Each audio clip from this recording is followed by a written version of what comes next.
Boa tarde, hoje, 16 de março de 2026. Reiniciaremos a leitura do Evangelho segundo Lucas, na 7ª conferência, página 119. Lembrando sempre, para quem está chegando agora, se inscrever no canal e dar o like, para a gente ter maior abrangência. Então, vamos lá. 7ª conferência, página 119.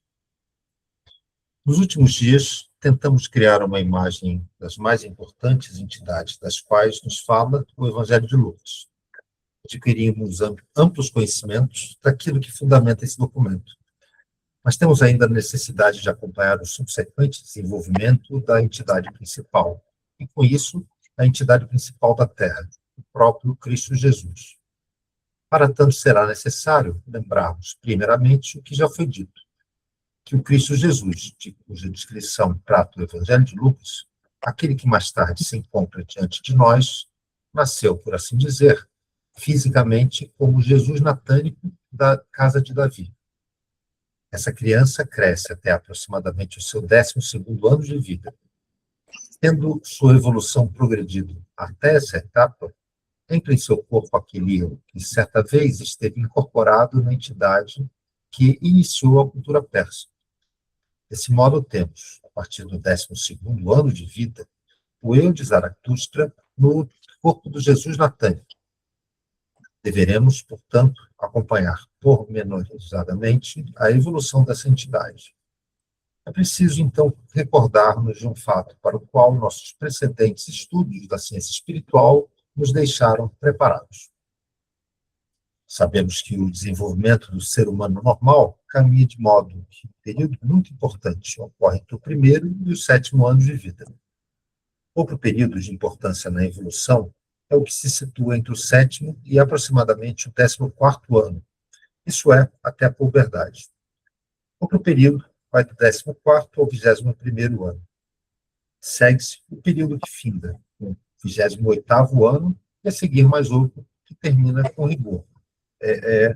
Que termina no 35º. Naturalmente, esses períodos não devem ser encarados com rigor, a ponto de se julgar que haja coincidência absoluta entre o seu término e a data do aniversário. Porém, devemos localizar no período de troca dos dentes aquele importante momento de transição dentro da evolução humana, o qual, usualmente, é caracterizado pelo término do 7º ano. Essa transição não ocorre de uma só vez. Desenrola-se paulatinamente na época da troca dos dentes. Da mesma maneira, também nos demais períodos, tudo se processa gradativamente. Sabemos agora. Sobre isso, há uma descrição mais detalhada em meu livrinho A Educação da Criança segundo a Ciência Espiritual, que ao término do 7º ano de vida, há um acontecimento espiritual muito semelhante ao acontecimento físico, com o abandono do corpo materno. Ocorre uma espécie de nascimento etérico. Com o 14º ano de vida, a puberdade sucede um nascimento astral. Então se liberta aquilo que constitui o corpo astral do ser humano. Ora, quando acompanhamos atenciosamente com os olhos espirituais o prosseguimento da evolução humana, esta, então, se nos apresenta muito mais complexa. Da maneira pela qual o homem habitualmente realiza sua observação, escapam-lhe aquelas diferenças importantes que se manifestam no decorrer da vida toda, mesmo nos anos mais adiantados. Na atualidade, postura-se que, a partir de um certo momento, muito pouca coisa sucede com o homem. Mas é uma observação muito rudimentar aquela que assim opina. Na realidade, se observarmos com maior apuro também os anos mais adiantados da vida, poderemos perceber certas diferenciações no desenvolvimento humano. Bom, todos vocês aqui têm um pouco noção dessas leis biográficas, não é? Então, aqui não tem muita novidade para vocês, né? Vocês conhecem a lei dos setênios, né? Tudo, né? Vanessa, Mayra, Glória. Sim. Conhecem, né? Tá bom, então aqui não tem muita dificuldade. Vamos continuar. Quando o envoltório materno humano é deixado, aquilo que nasce é, na realidade, apenas o corpo físico. Assim, aquilo que durante o primeiro setênio se manifesta livremente é o corpo físico. Nos vários ciclos sobre a educação da criança, foi ressaltada a importância que tem para o educador conhecer justamente esse aspecto. Em seguida, quando é deixado o envoltório etérico, o corpo etérico se torna livre. Quando no 14º ano de vida é rompido o envoltório astral, torna-se livre o corpo astral. Contudo, falando mais precisamente, só poderemos compreender a entidade humana se partirmos daquela organização descrita em meu livro Teosofia. Ali, as subdivisões, também dos corpos, dos órgãos anímicos superiores da natureza humana. Aí encontramos, anexando-se ao corpo vital, aquilo que designamos por corpo da sensação. E, na realidade, somente a partir dos 21 anos, o corpo da sensação está verdadeiramente livre em relação ao mundo físico. Com o 21º ano de vida, vai se libertando aos poucos, dentro do homem, aquilo que designamos por alma da sensação. Com o 28º ano, torna-se livre a alma do intelecto, e depois a alma da consciência. É assim que ocorre no homem da atualidade. E aquele que, guiado pelo conhecimento da ciência espiritual, observa a vida humana, sabe perfeitamente da existência desses ciclos evolutivos. E aqueles que são os grandes guias da existência, guias da humanidade, sabem que o 35º ano de vida é de tão grande importância. Dante sabia que enfatizava o seu 35º ano de vida ao declarar que, nesse período, tivera aquelas magníficas visões cósmicas retratadas no seu grande poema universal. Bem no início da Divina Comédia, encontramos a citação de que ele teve essas visões no seu 35º ano de vida. Nessa ocasião, o ser humano se encontra em tal estágio de sua evolução que pode usar como instrumento aquelas capacidades ligadas ao corpo da sensação, a alma da sensação e a alma do intelecto ou da índole. Olha, agora eu quero falar, sim. Bom, eu quero avisar que esse livro que ele cita aqui, A Teosofia, nós já temos ele gravado nessa série nossa. Então, quem quiser nos ver, nos assistir na leitura do livro da Teosofia, então essa gravação já está disposta aqui nessa série do YouTube. Agora, outra coisa que eu vou pedir agora ao Guilherme é que ele ponha aquele desenho que nós temos, onde sempre acompanhamos na leitura, desses corpos sutis. Né? Então, aqui nós temos o eu, e aqui esse círculo amarelo. O triângulo é o nosso corpo astral. O quadrado azul é o corpo físico. E o corpo vital é essa energia que percorre todo o corpo físico. Ele não é um corpo separado. Ele percorre, ele está dentro do corpo físico. Agora, as 3 almas que ele menciona aqui, então, olha, a alma da consciência, a alma do intelecto e a alma da sensação, eles estão nessa ligação entre o corpo astral, que é esse triângulo, e o corpo físico, porque os corpos, eles se tocam, eles ultrapassam um ao outro, então eles ficam encaixados, não é? Então ele aqui está falando sobre as 3 almas, não é? Está dizendo aqui no estágio da evolução, esse último parágrafo, né? Então, nós temos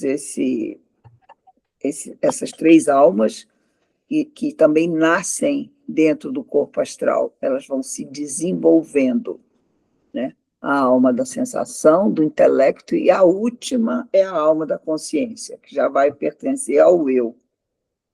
Agora, outra coisa também que eu queria salientar é que Dante, que ele fala aqui, é Dante Alighieri, o poeta italiano da Idade Média, e que escreveu a Divina Comédia, que são essas visões que, segundo Steiner disse, ele teve nesse 35º ano, que ele considera muito interessante, muito especial na nossa biografia.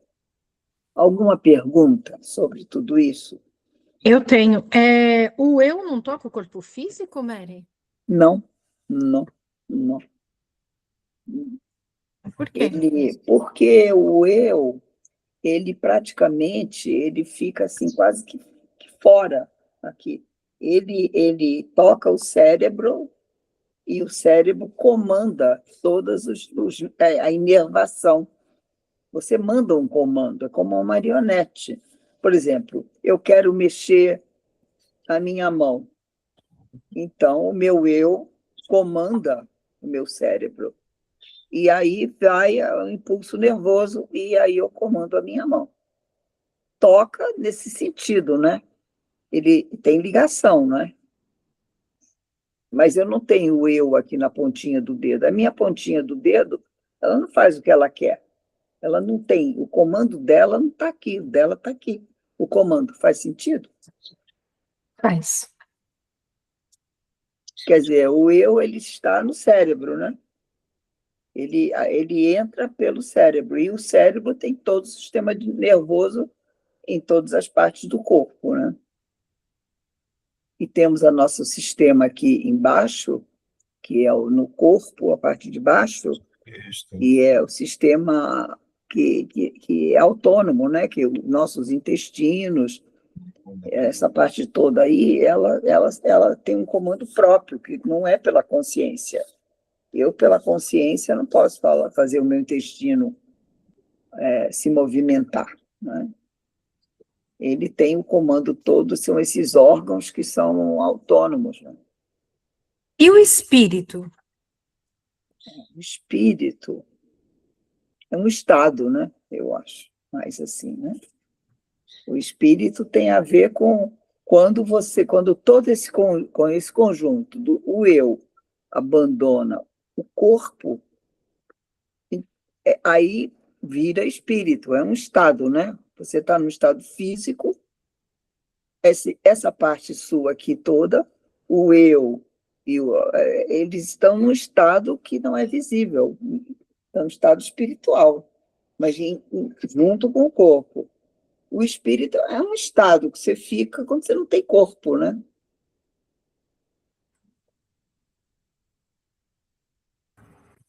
É porque é muito comum as pessoas falarem espírito para a alma, não é? Né?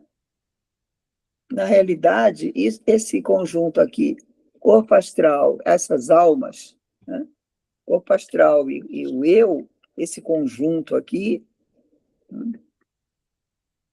ele é um conjunto invisível.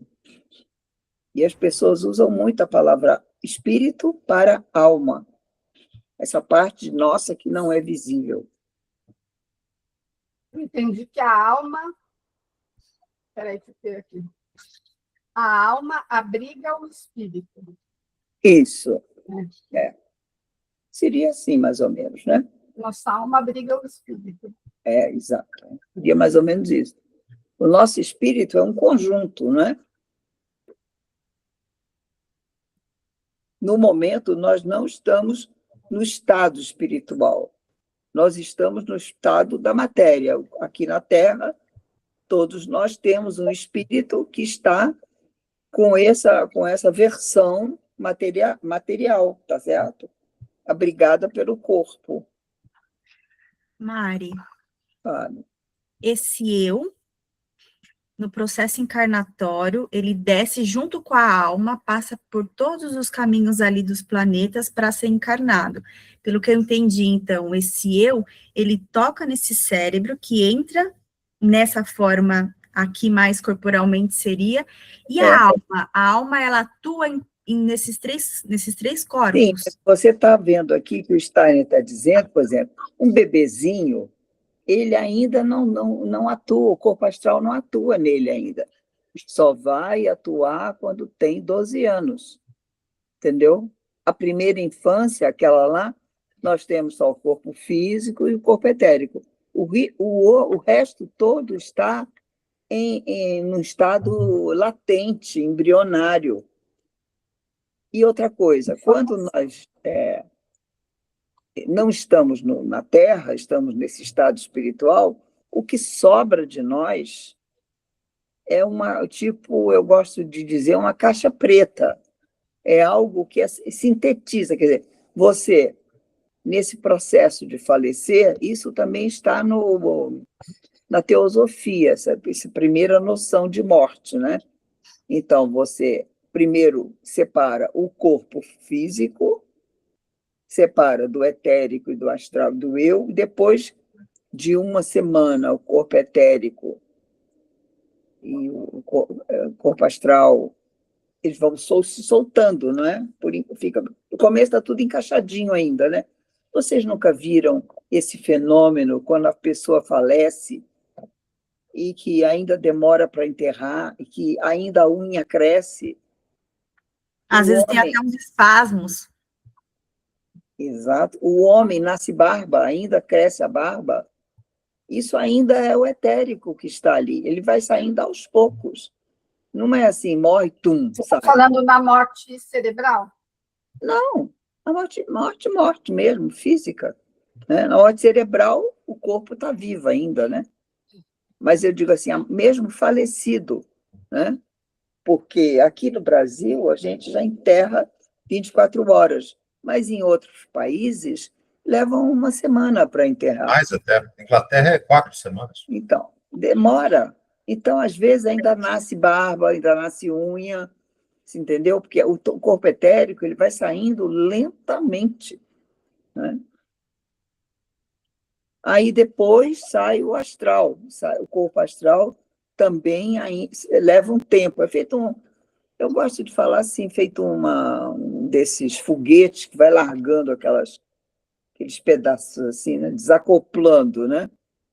Então, por isso que tem missa de 7º dia, missa de 30 dias, entendeu? É mais ou menos acompanhando.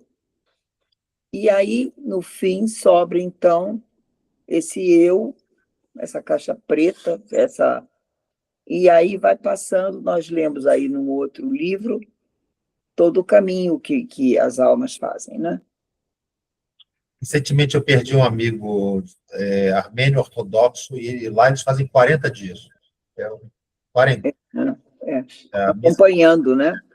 Porque esse tempo aí, 30 dias, 40 dias, o espírito, aí já é o espírito, entendeu? Porque o corpo está enterrado debaixo da terra, mas o espírito ainda está muito perto, né?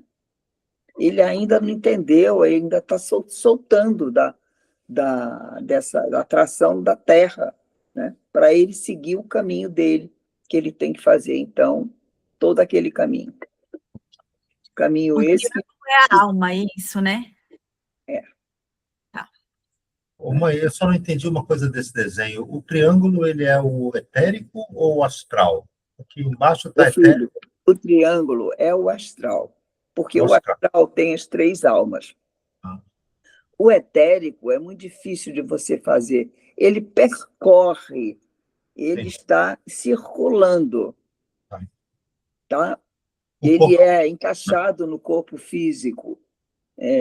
Eu nunca vi um desenho bem resolvido. Eu tenho outro desenho que eu fiz, onde eu boto as cores. Você acha ele aí, Gui? Puxa vida, deixa eu ver se eu consigo achar. Estava do lado desse. Era que é um homenzinho assim com as cores. Eu me lembro qual que é. Que eu boto cada um com a cor, e você vê que o etérico, ele circula pelo nosso corpo. Ele faz a tua unha crescer, ele faz o teu cabelo crescer, a unha, nas mulheres, o bigode, que a gente não gosta, e regenera a pele. Quando você se corta, o etérico é que fecha o talho, né? Aqui achei, ó. Ele é a vitalidade, entendeu? Achei. Esse aqui, né? Esse é. Olha, daí eu tentei fazer diferente. Eu botei corpo físico em azul. Olha, o corpo verde, o verde é o corpo etérico, é esse que está circulando. Está vendo meio esverdeado aqui? Está juntinho com o azul, ele é um fluido que percorre, não é? Ele está junto. E depois o astral, ele é um pouquinho fora do corpo. Ele está vendo que ele ultrapassa o corpo. Por exemplo, quando você entra no elevador, você não encosta no outro, você não sente assim um limite que você não É um pode. calor, né? É um calorzinho, então o corpo astral do outro está encostando no seu. Você se encolhe assim, não é? Ou na multidão, não é? Entre cada um não fica um espacinho. Aquele espacinho ali é o nosso corpo. Você sente que você está quase encostando no outro, é o corpo astral. Todo mundo é assim um pouquinho mais dilatado, entendeu? E você nota quando a pessoa está brava, todo mundo não se afasta. Não tem aquela coisa assim? Sim. Se afasta. E também o corpo. Quando a pessoa está braba, o corpo astral faz feito gato, arrepia, assim, entendeu? Aí todo mundo se afasta, entendeu? Ele repele, assim, ele se expande quando você está bravo, né? Está com raiva. E eu tentei botar aqui por fora esse vermelho. E o eu pus assim, esse amarelo que percorre tudo. Ele está lá na cabeça, ele está no cérebro, né? Ele também não está dentro, ele fica meio fora, meio dentro, né? Meio fora, meio dentro, o eu. Ele é tipo, é mais uma antena do que outra coisa, né? Aqui, nós temos assim, aqui na coroa, não Eu tenho tem? dificuldade aí, o amarelo e o verde está muito. É, Eu penso que no corpo é o corpo etérico, esse amarelo esverdeado, e na cabeça que é o eu, né? mas aí eu quis dizer com esse amarelo, que vai até o pé, que o sistema nervoso percorre. Você dá uma ordem do eu até a ponta do pé, entendeu? Ele não fica preso na cabeça, né? Você fica com os comandos do eu, eles estão pelos nervos, né? Pelo sistema nervoso. Você comanda o corpo todo, tá? Entendeu? Por isso que eu pus esse amarelo assim por dentro. Esse amarelo está por dentro. Eu tenho que inventar um desenho mais. Eu já vi vários desenhos dele, mas nunca achei um assim que explicasse tão bem, né? Mas devagarzinho a gente vai tentando entender, né? Ô, Então, Mari, tem uma vai. confusão também, né, entre a alma e o corpo anímico. Às vezes as pessoas fazem um pouco dessa confusão, né? Pensam que é uma coisa só. Mas aí a gente tem que ir. Mas Assim, a alma está no anímico mesmo, né? O Mário? como é? Desculpa, eu não entendi. A alma e o anímico eles estão juntos mesmo. O nosso corpo anímico é onde tem a alma. A alma, muito, as pessoas falam alma muito no sentido do corpo astral, entendeu? Porque é o corpo das emoções, entendeu? Então a pessoa fala, eu senti isso na alma, entendeu? Vira um sinônimo, né? A psique, né? A psique vira um sinônimo. Mas aqui na antroposofia a gente chama isso de corpo astral. São 4 corpos. Aí, mais uma vez, para a terapia artística também é importante, porque os adoecimentos eles podem também ser no corpo físico, no etérico e no astral. O eu não fica doente, hein, gente? Tá? O eu não fica doente. Os outros corpos ficam, tá? A gente parte desse princípio que o eu, quando a pessoa tem algum problema psiquiátrico na cabeça ou qualquer coisa assim, não é o eu, é no astral que está na cabeça, entendeu? Emoções que subiram. E a doença está nessa visão, né? Pelo que eu entendi. Desequilíbrio, harmonia entre os corpos, sem ser o eu, mas os outros, né? Então, eu vou dar um exemplo, acho que é um exemplo muito simples, mas dá para a gente entender melhor. O eu é como se fosse assim, a emissora de televisão, está lá, emitindo na antena, tum, tum, tum, tum. O seu corpo, com toda a sua etérico, astral, é a sua televisão, o seu aparelho. Então, você recebe as emissões do seu eu. O corpo é um aparelho, entendeu? Mas o eu, se o aparelho quebra, a emissora continua a transmitir, entendeu? Se o aparelho quebra, foi o aparelho que quebrou, não foi lá a transmissão, essa ligação superior, né? É nesse sentido que a gente diz que o eu não adoece.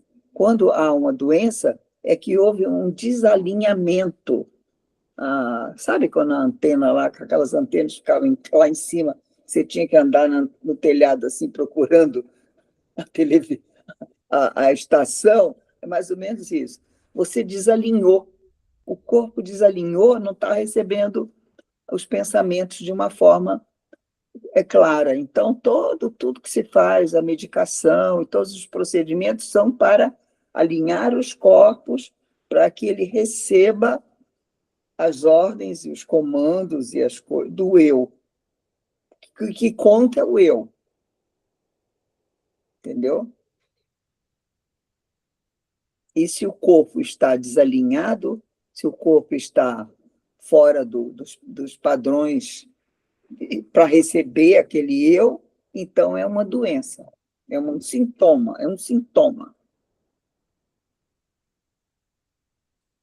Tá bom? Então, acho que podemos continuar com a leitura. Gui, você pode tirar aí o desenho, você põe, por favor, o desenho no WhatsApp, Gui, os dois, para as pessoas conseguirem conseguir. E vamos continuar. Você pode falar de novo o número da página, Luiz? Para me situar aqui o parágrafo, porque o meu é o livro. Se puderem, por favor. Espera um momentinho. Nós estamos na página 121, agora o primeiro parágrafo. Esta divisão vai começar. Esta divisão. Obrigada.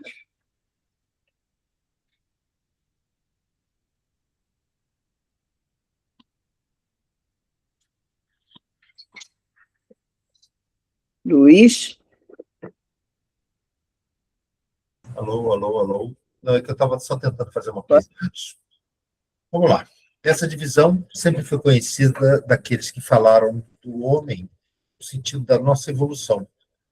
Entre os orientais era um pouco diferente. Os períodos modificam-se um pouco. Por isso, seria válido para a cultura oriental não se fazerem as mesmas diferenças na divisão. Os gregos, por exemplo, usaram apenas palavras um pouco diferentes para descrever o que aqui temos. Desejando descrever o anímico, partiam daquilo que nós definimos por corpo vital e o chamavam de clepticon. Aquilo que denominamos corpo dos sentimentos era chamado muito caracteristicamente como aestheticon. Nossa alma de sensação era denominada orecticon. A alma do intelecto, kinecticon, e a alma da consciência, um bem mais precioso que o homem de hoje adquire, era chamado de dianoeticon. Destarte, temos diante de nós a evolução humana, se observarmos justa e exatamente. Por determinadas circunstâncias que, em parte, ainda hoje deverão ser esclarecidas, o desenvolvimento do Jesus natânico foi um pouco antecipado, um pouco acelerado. Isso também era possível, porque na região que ele habitava, a puberdade era mais precoce.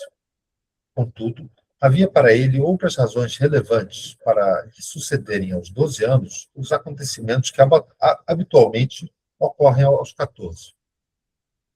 E assim, os acontecimentos que normalmente ocorrem com o 21º ano de vida nele se manifestaram aos 19 anos.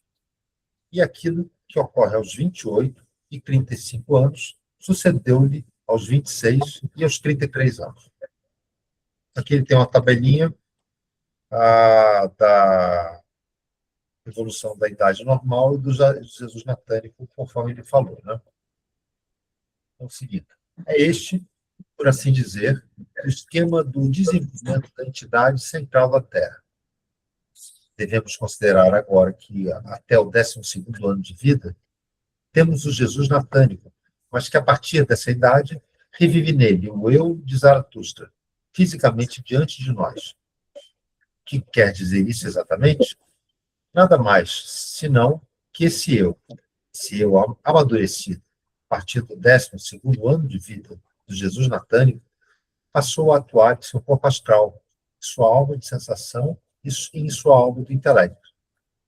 E isso aperfeiçoou essas qualidades humanas de um modo como apenas um eu tão amadurecido que passara pelas mais variadas encarnações, vivendo o destino do eu de Zaratustra, poderia fazê-lo. Assim, temos diante de nós o maravilhoso fato de o corpo de Jesus natânico, em seu 12º ano de vida, ter se encarnado o eu de Zaratustra, aperfeiçoando, de modo mais sutil e elevado possível, as qualidades da alma. Por conseguinte, desenvolveu-se um corpo de sensação capaz de olhar para o cosmos de maneira a perceber do antigo Ahura Mazdal, que era ele de acordo com sua entidade espiritual. Desenvolveu-se uma alma da sensação que podia cultivar em seu âmago aquele saber, aquela sabedoria que se desenvolvera paulatinamente na humanidade, a partir dos ensinamentos a respeito de Ahura Mazdal.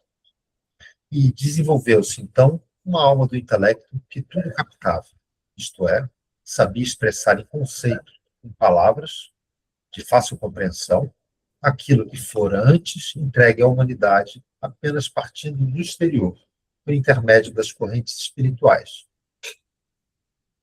Dessa maneira, se desenvolvia esse Jesus natânico, que trazia em si o eu de Zaratustra, e prosseguiu nessa evolução até se aproximar do 30º ano de vida. Então, se fez notar um fato novo, um novo fato. Aquele fenômeno que, de certa maneira, já se apresentara no Jesus natânico aos 12 anos, de o seu íntimo ter se preenchido por um outro eu, entra em cena mais uma vez, porém agora de forma mais universal, mais significativa. Por volta do 30º ano, vemos como o eu de Zaratustra completou sua missão para com a alma do Jesus natânico, como elevou as capacidades desta ao mais alto nível. Nesse ponto havia, por assim dizer, completado sua missão para com esta alma, tendo-a impregnado de tudo quanto adquirira em encarnações anteriores e podendo, tanto declarar: minha missão se completou agora. Em um certo dia, o eu de Zaratustra deixou o corpo de Jesus natânico. Vocês estão entendendo, essa passagem é importante, não é? É o momento que o eu de Zaratustra deixa o Jesus natânico, que é com 30 anos, né? Para dar espaço a que o Cristo possa vir. Então, houve, assim, um ato de um sacrifício quase, não é? Porque geralmente, quando o eu sai, a pessoa estaria morto, né? Digamos, uma morte cerebral, pelo menos, não é? Então, aqui acontece que houve esse sacrifício dessa entidade, de sair para que pudesse, então, entrar o Cristo, né? Esse ser. Pode continuar, Gui.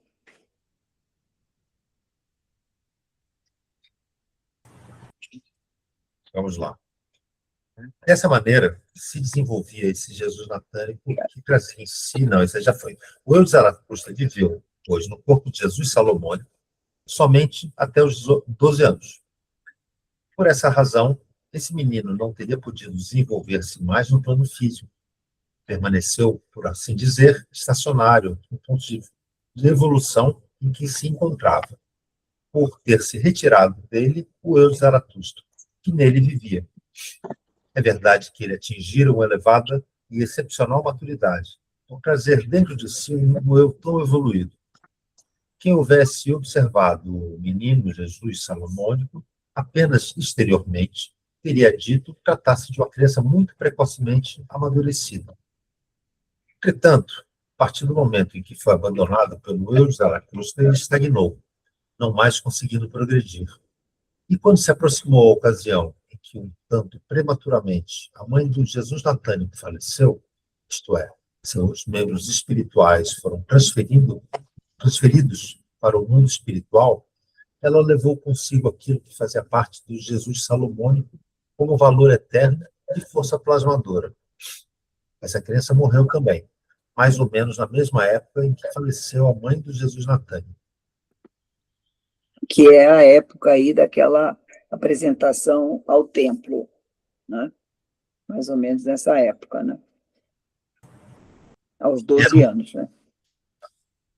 Era um envoltório etérico muito valioso, aquele que, naquela ocasião, abandonou o corpo do Jesus salomônico.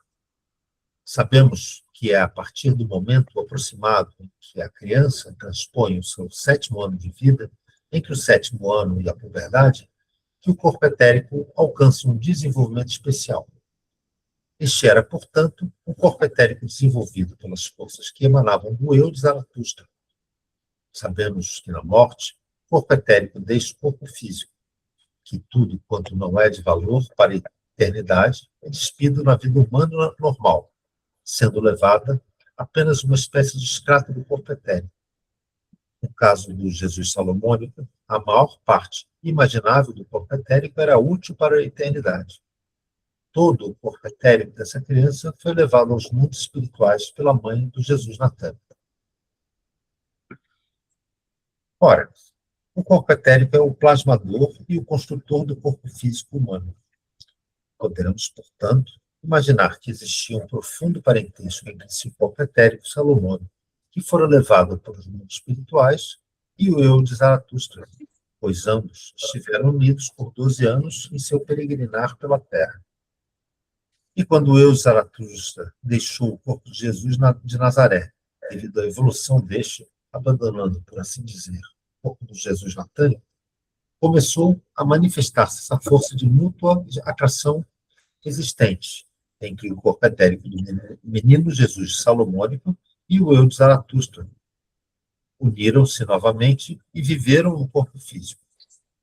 O eu de Zaratustra alcançara tal maturidade que podia dispensar uma nova passagem por um devachan.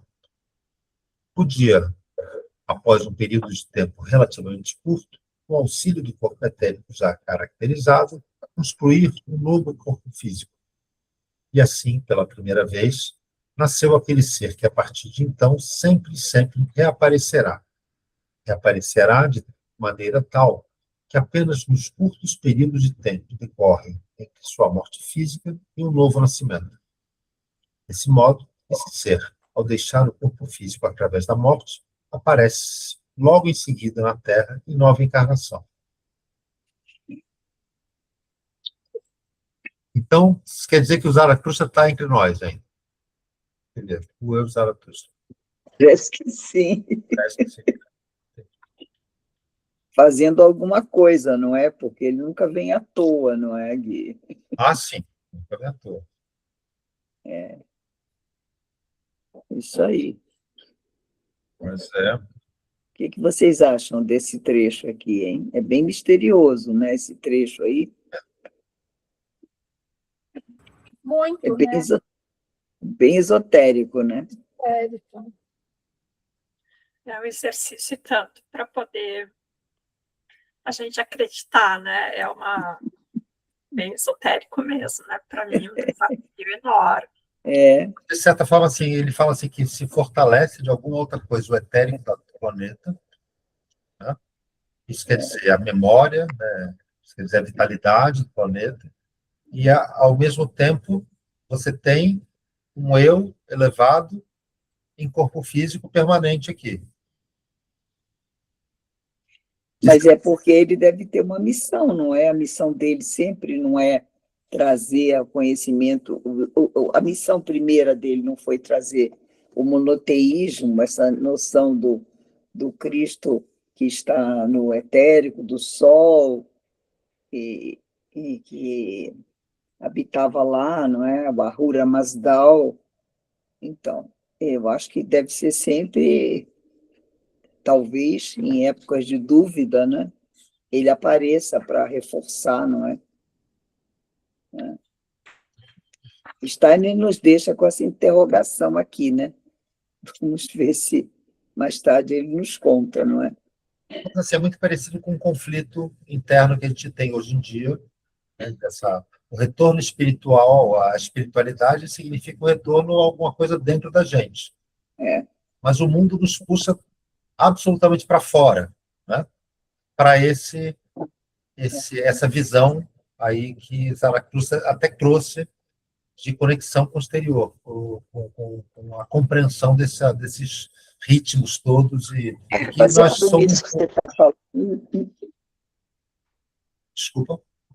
baseado nisso que você está falando, eu sinto assim, como se a gente estivesse dentro da gente, a gente tem uma certeza, a gente tem uma premonição de que existe alguma coisa que não é só essa vida normal aqui. A gente dentro sente.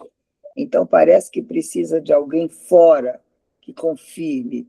A gente precisa de provas, a gente precisa de alguma coisa escrita, ver alguma coisa, conversar com alguém, né? Talvez que a gente precisa dessas confirmações. Só o que a gente sente dentro, muitas vezes, não é suficiente, né? Então, talvez o Zaratustra volte sempre que haja necessidade dessa confirmação, não é? Na forma assim de alguém que traz uma confirmação. Isso é suposição minha, que é o que ele Eu fez vou até sempre. um pouco mais adiante, que a gente confie mais no coletivo, que a gente olhe para o coletivo e tenha mais... porque, assim, essa certeza espiritual que cada um vivencia interiormente, ele tem que ser vivenciado de alguma forma aqui fora, né? O que a gente Mas, vê é visões anacrônicas desse... mas o coletivo é Cristo, né? Quem traz essa coisa do coletivo é Cristo, né?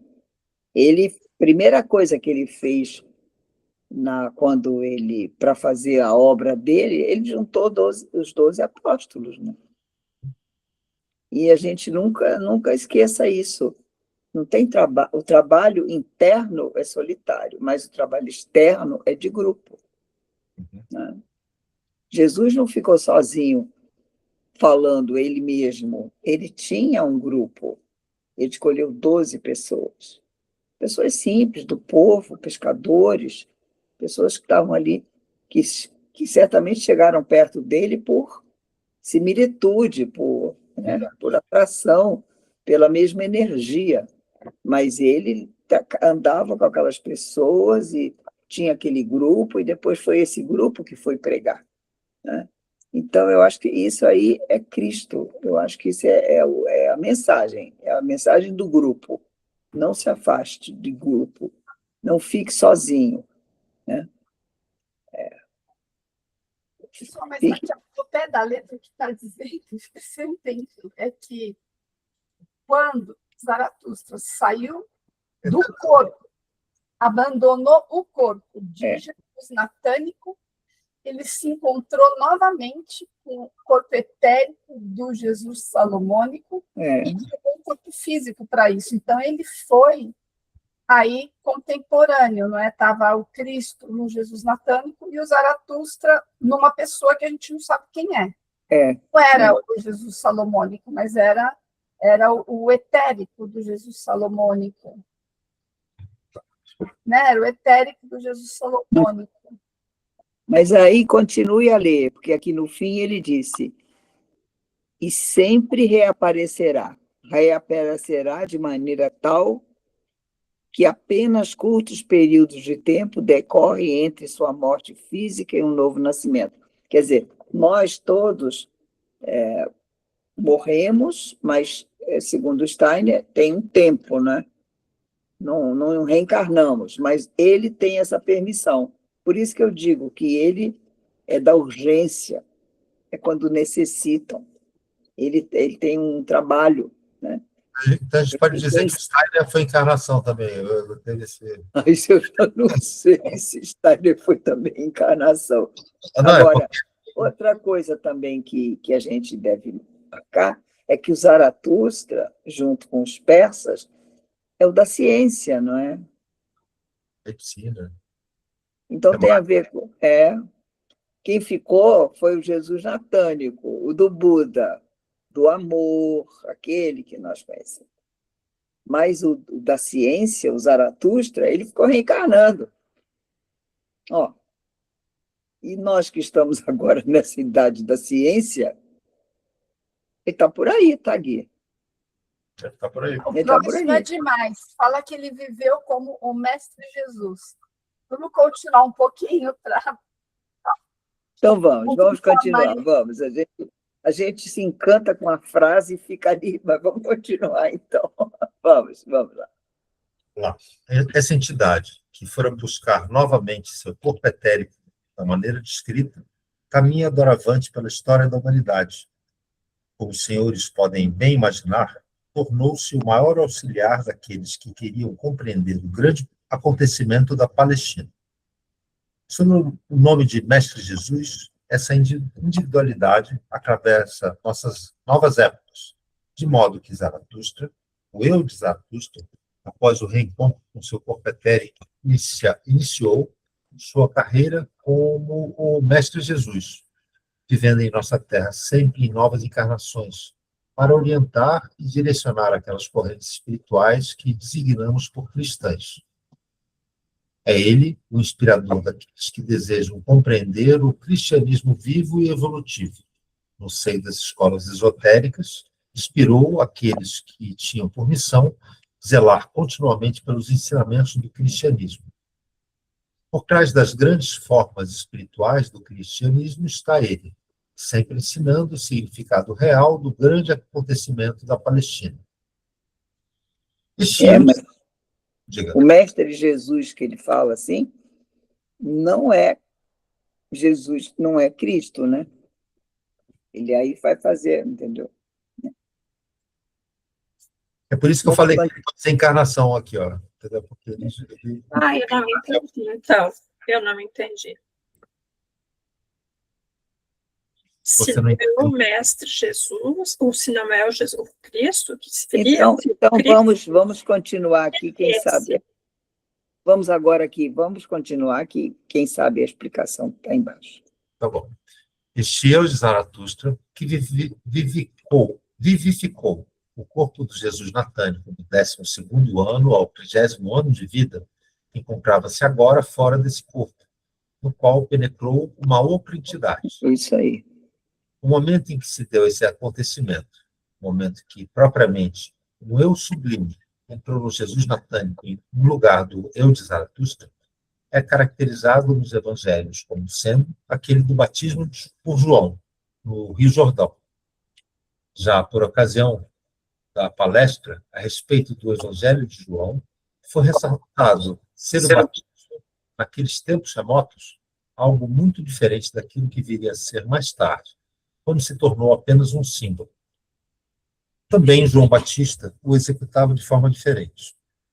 Aqueles que eram batizados eram mergulhados na água em toda a sua corporalidade. Todo o seu corpo físico imergia. Ora, sabem os senhores, através das diversas palestras antroposóficas preparatórias, que, em tal acontecimento, algo de muito extraordinário pode suceder.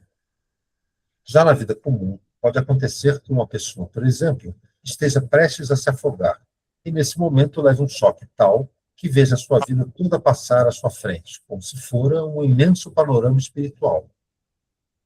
Isso acontece porque, por um instante, ocorre aquilo que somente acontece após a morte. O corpo etérico se desprende do corpo físico, livra-se das forças do corpo físico. Isso sucedia à maioria das pessoas batizadas por João, e sucedeu especialmente no batismo de Jesus na Tânica. Seu corpo etérico foi parcialmente retirado. E neste justo momento, pôde emergir no corpo de Jesus na Tânica e dele tomar posse aquela sublime entidade que designamos por Cristo. Dessa maneira, a partir do momento do batismo por João, Jesus na Tânica está impregnado pelo ser do Cristo. É isto que exprimem as palavras manuscritas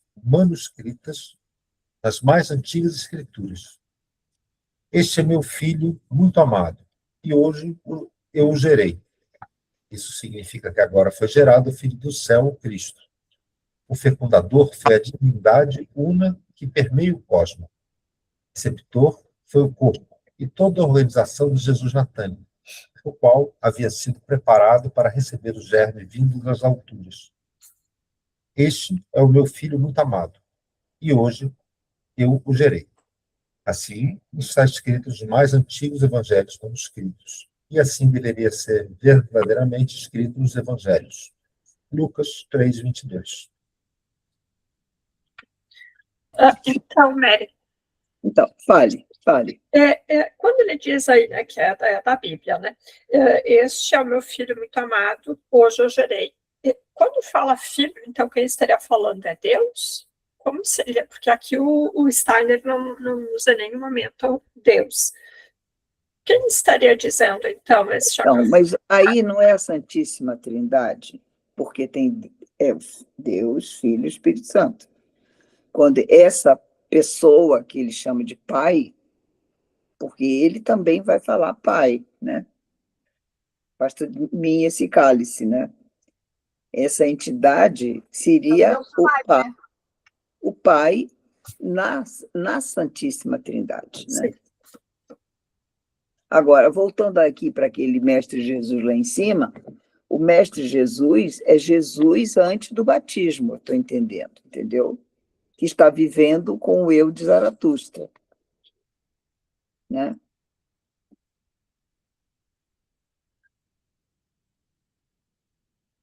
Voltando aí para nossa aquela dúvida anterior, né? E aí, na hora do batismo, Zaratustra sai, aí, como diz o Steiner, ele vai procurar outro lugar, onde ele seja necessário, vai continuar com o trabalho dele. E ali entra o Cristo, que é o Filho. O Filho é Cristo. É que o Filho não é Jesus. Essa é a diferença. Jesus é o Mestre Jesus, aquele lá que foi preparado o envoltório para receber o Cristo. Né? Preparado porque só ele tinha que ter um etérico especial, um astral especial, entendeu? Para receber este eu especial. E tinha que ter um corpo com uma linhagem especial também, né? Ele foi preparado, ele não era um homem comum, ele foi preparado. Olha, gente, nós todos não somos, de uma certa forma, preparados para essa vida. A gente, quando lê, né, do mundo espiritual, onde você escolhe o que você vai fazer no mundo espiritual, você escolhe a sua tarefa aqui. E você escolhe o país que você vai nascer, escolhe a família que você prefere, para te facilitar a sua missão, né? A gente já conversou sobre isso. Então, você vai para onde você tenha um corpo, onde seja mais fácil aquela história. Se você nasceu numa família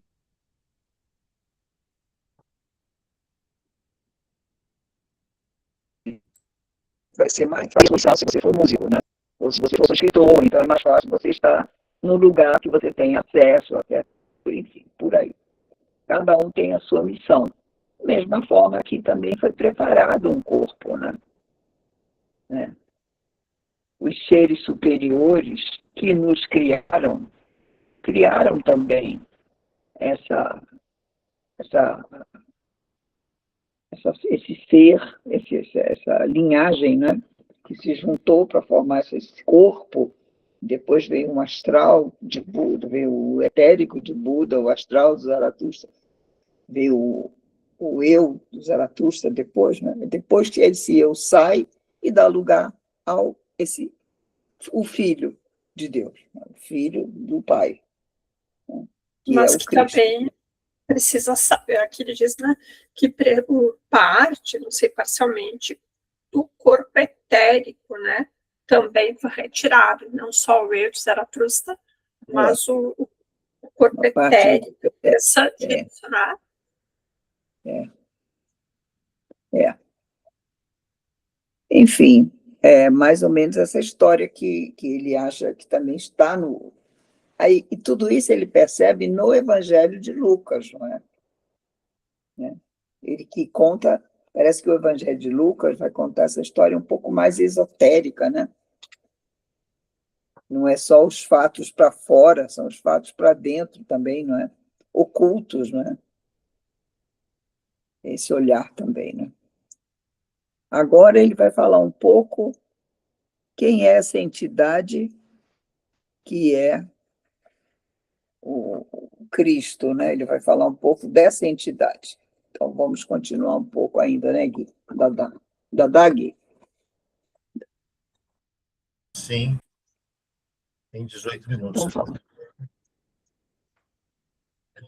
Quem é essa entidade que, naquela ocasião, uniu-se ao corpo etérico de Jesus na Tânia?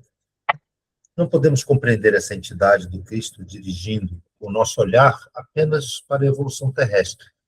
Essa entidade do Cristo é aquela que devemos chamar de guia, daquelas entidades espirituais, as quais, quando o Sol se separou da Terra, saíram com ele e criaram um ambiente mais elevado para si nesse Sol, de modo a poderem atuar de fora sobre a Terra. Se, portanto, nos transferirmos mentalmente para a época pós-cristã da Terra, a partir da época em que o Sol se separou do nosso planeta até o aparecimento Ô, de Luiz, Cristo. com licença. Aqui eu tenho no meu livro que é época pré-cristã. Aqui está pós-cristã. Pois é, o meu também está, mas está riscado. Mas é pré mesmo, porque seria... Vocês então consertem no livro de vocês também. É que realmente é da época que o Sol se separou até o Cristo. É pré. Exatamente. Então deveremos dizer: quando olhava para o Sol, o homem deveria, estando em suas sensações devidamente maduras, sentir aquilo que Zaratustra ensinara, ou seja, que aquilo que nos chega através da luz e do calor solares é apenas o envoltório físico daquela entidade espiritual que se encontra por detrás da luz solar, pois por detrás dela se ocultam os raios espirituais das forças que, vindas do Sol, penetram na Terra. O guia, pois, de todas as outras entidades que enviaram do Sol seus resultados benéficos para a Terra, é aquele ser que mais tarde seria chamado de Cristo. Por conseguinte, nas épocas pré-cristãs, não se devia procurá-lo na Terra, mas sim no Sol. E Zaratustra tinha razão ao designá-lo pelo nome de Ahura Mazda, ao situá-lo no Sol, e ao dizer: peregrinando pela Terra, não o encontramos, esse espírito da luz. Se, porém, olhamos para o Sol, aquele que espiritualmente aí vive é o Ahura Mazda, é aquilo que, sob a forma da luz, flui para nós, e é o corpo do espírito do Sol, de Ahura Mazda, da mesma maneira como o corpo físico humano é o corpo do espírito humano. Todavia, por intermédio dos grandes processos cósmicos, essa entidade sublime se aproximava mais e mais da esfera terrestre. Através da clarividência, era possível, por assim dizer, perceber cada vez mais a aproximação do Cristo em relação à Terra. E um reconhecimento muito claro desse Cristo deu-se quando o grande predecessor do Cristo Jesus recebeu, na pessoa de Moisés, sua revelação no fogo do relâmpago no Monte Sinai. O que significam essas revelações a Moisés? Significam que aquilo que, sob forma da entidade do Cristo, se aproxima da Terra, apresentava-se no começo como que por um reflexo, como uma imagem refletida pelo espelho. Imaginem, de uma forma espiritualizada, o processo que a cada noite de luar observamos na lua cheia. Ao olhar para a lua cheia, vemos refletidos os raios do sol. É a luz solar que flui nessa direção, só que nós a denominamos luar, por estar sendo refletida pela lua. Quem foi que Moisés viu no arbusto ardente e no fogo do Monte Sinai? O Cristo. Mas da mesma forma como não vemos diretamente a luz solar na lua, e sim refletida, assim Moisés viu espiritualmente o Cristo num reflexo. E como nós chamamos a luz solar de luar. E assim como nós chamamos a luz solar de luar, ao vê-la refletida na lua, do mesmo modo, o Cristo foi chamado naquela ocasião de Javé, ou Jeová. Por conseguinte, Javé ou Jeová não é outra coisa, senão a imagem refletida do Cristo antes de aparecer ele próprio na Terra. Dessa maneira, o Cristo se anunciou indiretamente ao ser humano, que não tinha ainda a capacidade de reconhecê-lo em sua mais profunda realidade. Tal como a luz solar se anuncia nas noites escuras através dos raios lunares. Bom, Javé ou Jeová é o Cristo, porém não visto diretamente. E assim como a luz refletida. E sim como a luz refletida. Estou precisando tomar água, gente. Não, vamos dar uma paradinha aqui, porque isso aqui é incrível, né? Porque essa afirmação que ele faz aqui, por exemplo, para os judeus é assim um absurdo, né? Porque eles acham que quem falou na sarça ardente a Moisés foi Deus, né? Foi Jeová. E Jeová para eles é Deus, né? E Javé. Então, aqui, o que o Steiner disse que o pai, ele não chega tão perto, né? Quem chega é o filho, né? Faz sentido, né? Faz sentido, né? O que vocês acham?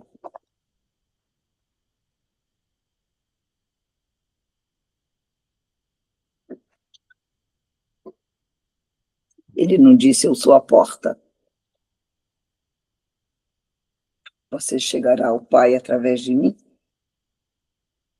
É o que ele disse.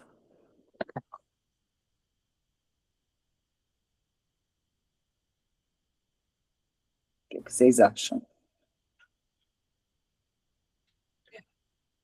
disso? É mais uma novidade, assim,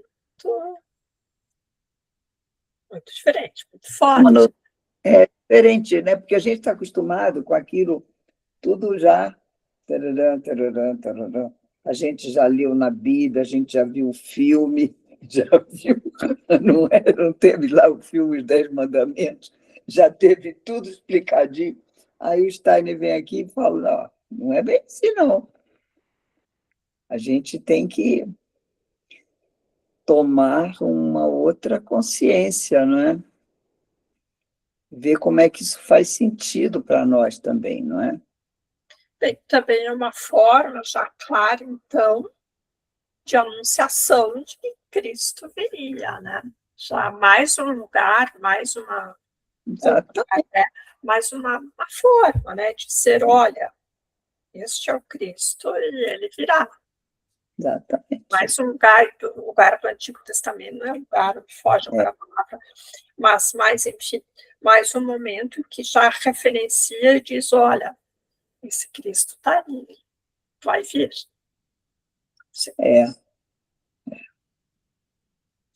Eu gostaria de ver a explicação do Steiner. Por que os judeus não aceitaram, né? Essa é a explicação que eu gostaria de ouvir. Não está claro para mim por quê. Quer dizer, por que eles condenaram Cristo, Jesus, né? Por que eles condenaram, está claro, que ele era blasfemo, né? Ele tinha feito blasfêmias, ele se dizia filho de Deus, e para os judeus isso era uma blasfêmia. Agora, eu quero saber da visão do Steiner, como é que é? Por que precisou ter toda essa negação, não é?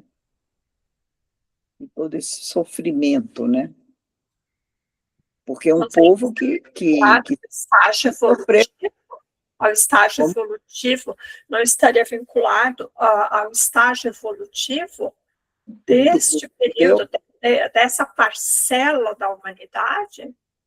Não, nada a ver. Então, mas ele fala que o povo hebreu era um povo mais primitivo, do ponto de vista das vivências coletivas, né? E só por causa disso conseguiu receber esse conhecimento de forma mais pueril e obedecer cegamente, né? Pelo que eu... Esse povo estava preparado para trazer a linhagem para o Messias, tanto é que eles estão esperando o Messias ainda, né? Agora, por que a negação, né? Por que esse delay, né? Por que esse retardo, né? Por que esse povo ainda precisou dar tanta volta? Esse povo sofreu muito, gente. Foi expulso da própria terra, fica feito pária pelo mundo, não se adapta em lugar nenhum, não se absorve em lugar nenhum, né? Então, eu gostaria de saber, eu nunca li assim sobre do Steiner o porquê esotérico, né? Não o porquê econômico, nem o porquê que convém à história e que convém mesmo até aos cristãos de explicar, né? Gostaria de saber esotericamente por que essa rejeição tão grande, né? E a gente vê, né, Mari, que tantos judeus se converteram, né? Tipo, pois é. Teve um caminho interior, mais do que tudo que estava acontecendo naquela época, de poder falar, caramba, e se não for isso que eu fui ensinado pela religião, e se eu me atentar a isso que está acontecendo como um fenômeno? E, por exemplo, a gente tem Paulo, que é isso, né? Que realmente mudou de nome, inclusive, né? Teve um encontro. Então, talvez essas pessoas, elas sejam aqui para a gente, não sei, esse exemplo de que pessoas, às vezes, não vão querer esse caminho, talvez, sabe? Que é uma coisa, não sei, uma evolução, não sei explicar, mas acho que é esse caminho, sabe? De que existem pessoas que vão entrar na porta e tem pessoas que talvez não vão, e que isso é um certo livre-arbítrio, que isso está na liberdade da escolha. Do povo, por exemplo. Considerando assim que foi uma minoria, né, que aderiu a Cristo, né? Foi a minoria, foi uma minoria. Então, outra pergunta, assim, né, que não quero calar, né? A massa ficou. A gente tem que estudar muito para poder, se alguém souber aí alguma pista, traz para a gente, né? Certeza. A disso tudo, vamos ver, né? Tá bom, vamos continuar ainda um pouco, Gui? Nós estamos 5 minutinhos só. Vamos ler mais um parágrafo aqui para ver se tem mais alguma dica. Mas era preciso preparar a evolução da humanidade para que um corpo físico pudesse receber... Onde você está, Gui? Não é aí, não é aí, não. É acima, sempre mais e mais. Desculpa. Sempre mais e mais. Deveria esse Cristo aproximar-se do reconhecimento e da percepção humanos. Isso significa que, por um certo período, ele deveria peregrinar pessoalmente pela terra, ser um homem entre homens. Deveria tornar-se um habitante humano da nossa terra, da mesma forma como anteriormente, do próprio cosmos, se revelara aos iniciados. Para tanto, era preciso que chegasse o momento apropriado. sempre se soubera da existência do Cristo no local onde a sabedoria cósmica era penetrada. E por ter se revelado das mais variadas formas, ele recebeu também os mais variados nomes.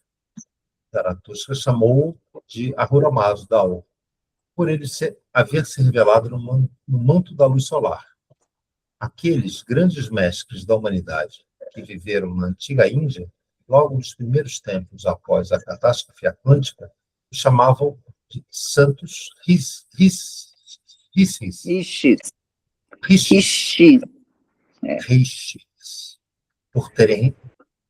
por serem iniciados, sabiam perfeitamente da existência desse ser, mas sabiam também que não seria possível ainda nessa época, mas somente em épocas futuras, alcançá-lo, por intermédio da cognição humana.